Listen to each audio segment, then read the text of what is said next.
Assalamualaikum warahmatullahi wabarakatuh. Masih di Talk Kondor TV, channel Toko Sembako. Kali ini kita akan belajar bareng-bareng tentang bagaimana mengatur keuangan toko. Posisi saya sedang di gudang nih, karena di luar sedang ada orang beli. Yang pertama, kita harus mencatat penjualan harian.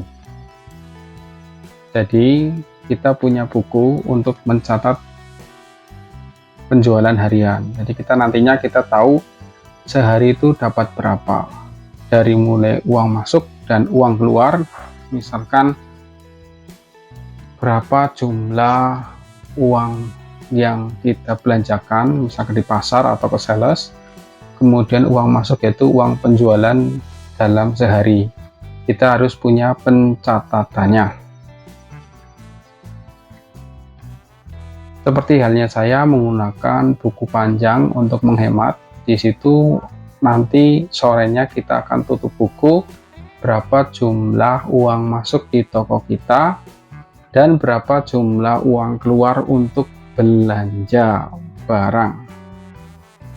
Kemudian pencatatan keuangan yang kedua yang sederhana yaitu adalah mencatat hutang pelanggan. Jadi kita memiliki buku hutang untuk pelanggan agar lebih mudah untuk pencatatan dan mengingatkan. Kadang-kadang kita terlalu menggampangkan atau menyepelekan sehingga pelanggan nanti akan terjadi konflik. Kalau sudah ada buku itu akan lebih mudah karena kita akan ngasih tahu, ini Bu, tanggal 1 April Ibu beli gula belum bayar 17.000 misalkan 1 kilonya. Nanti kita bisa lebih mudah untuk mengingatkan. Di samping itu pencatatan hutang akan lebih memudahkan kita bahwa kita nanti akan tahu berapa jumlah uang yang ada di luar, berapa jumlah uang hutang yang lancar, dan berapa jumlah hutang yang macet. Kalau saya ada yang di buku, ada juga yang di tembok. Kalau yang di tembok biasanya yang hutang lancar, misalkan sehari ambil barang dulu, besok bayar, seperti itu. Kalau yang lama biasanya itu ditulis di buku kecil. Kemudian untuk yang ketiga adalah mengatur keuangan toko. Langsung saja kita menggunakan coret-coretan ya, seperti berikut ini. Misalkan dalam sehari kita ada penjualan sebesar 1 juta.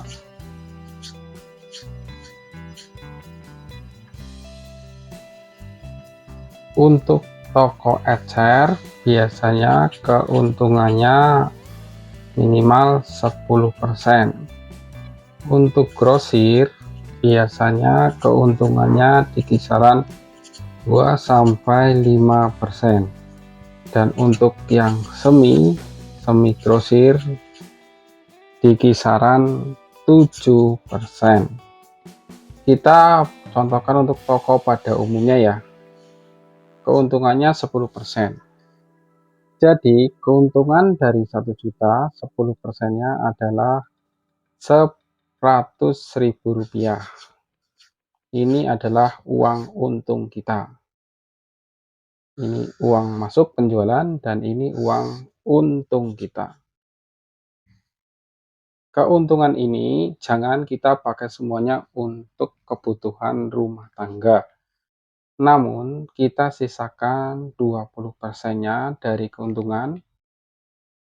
20% kali 100.000 yaitu adalah 20.000 kita pisahkan.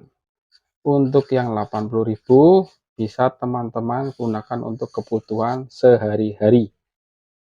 Yang 20.000 untuk apa? Yang pertama adalah untuk operasional toko. Misalkan di sini ada uang plastik, ada nantinya listrik, terus kemudian ada nantinya misalkan belanja bensin ke pasar bensin. Di samping itu juga ada dana cadangan hutang. Jadi misalkan ada uang yang nanti tertahan karena hutang pelanggan. Dan yang terakhir adalah untuk menambah barang dagangan. Jadi 20.000 ini kita simpan.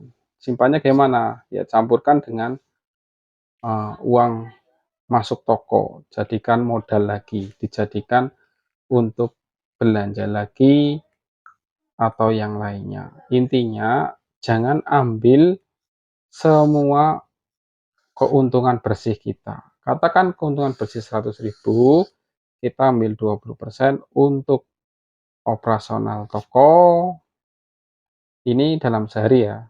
Lalu untuk cadangan orang hutang, jadi nanti ada uang tertahan di luar, kemudian untuk barang dagangan yang baru. Dari sini kita bisa silahkan teman-teman mengelolanya. Jadi yang bisa dipakai adalah 80.000-nya, bisa untuk belanja teman-teman. Terkadang salahnya teman-teman langsung menggunakan keuntungan totalnya.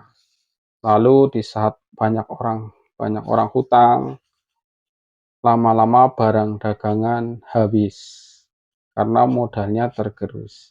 Fungsi 20.000 ini adalah untuk menambah modal yang nantinya bisa digunakan untuk operasional toko, cadangan hutang, atau barang dagang. Teman-teman, yang paling penting juga harus memisahkan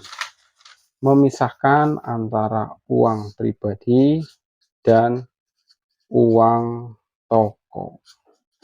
Jadi belanja barang semua untuk operasional bensin, barang, beli plastik, beli barang menggunakan uang toko. Uang pribadi untuk kebutuhan rumah tangga. Demikian cara mengatur keuangan sederhana warung sembako. Terima kasih, semoga bermanfaat. Wassalamualaikum warahmatullahi wabarakatuh.